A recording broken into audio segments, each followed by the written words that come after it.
निश्चित रूप से ये निंदनीय है, घोर निंदनीय है। कानून के रखवाले हमारी रक्षा करते हैं और हम उनको ही अगर असुरक्षित कर देंगे, उनके ऊपर किसी भी प्रकार का कृत्य करेंगे, इससे ये दर्शाता है कि अशिक्षा का भाव है। जो भी अशिक्षित होता है वो विवाद करता है, जो शिक्षित होता है वो संवाद करता है। दूसरी बात, इस देश में, हमारे भारत में सबके पूर्वजों ने संविधान को स्वीकार किया, तो संविधान के साथ साथ उस संविधान के कानून की रक्षा करने की जिम्मेवारी भी हम सबकी भी है। दूसरी बात, हम ये कहना भी चाहेंगे, भारत को कृपा करके भारत रहने दीजिए। इसे बांग्लादेश बनाने की कोशिश और श्रीलंका बनाने की कोशिश मत कीजिए। ये भारत है साहब, राम का राष्ट्र है, शांति का राष्ट्र है। यहाँ शांति से वार्तालाप किया जा सकता है। लेकिन पुलिस प्रशासन को धन्यवाद, उन्होंने सहनशीलता भी दिखाई और कृत्य करने वालों के ऊपर कठोर कार्रवाई भी की। इससे एक नई लाइन खींच दी कि अगर आप गलत करोगे तो छत से जुदा घर हो ही जाएगा। धन्यवाद। तरीके की कार्रवाई होना चाहिए अगर खाकी पर हमले होते हैं इस तरीके से जो करते हैं। बेझिझक देखो, वो हमारी रक्षा में, जैसे ये लोग रक्षक हैं, अगर रक्षक के ऊपर कुछ हो जाएगा तो ये जिसकी रक्षा में है उसका क्या होगा।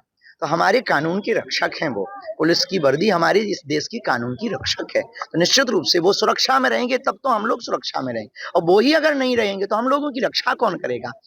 हिंदू एकता पद यात्रा के लिए आए हैं, बस यही सब चीजें मन को हमारे छिन्न भिन्न कर देती हैं, हृदय को विदीर्ण कर देती हैं। हमारा उद्देश्य भारत को भव्य बनाना, हमारा उद्देश्य है कि अगर अभी भी हिंदू नहीं जागा तो कब जागेगा।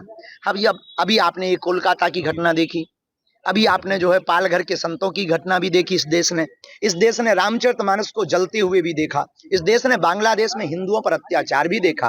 तो हमने प्रश्न खड़ा किया था भारत के हिंदुओं से, बांग्लादेश के हिंदू तो उन पर अत्याचार हो रहा है तो वो भारत आ रहे हैं, भारत के हिंदू कहाँ जाएंगे।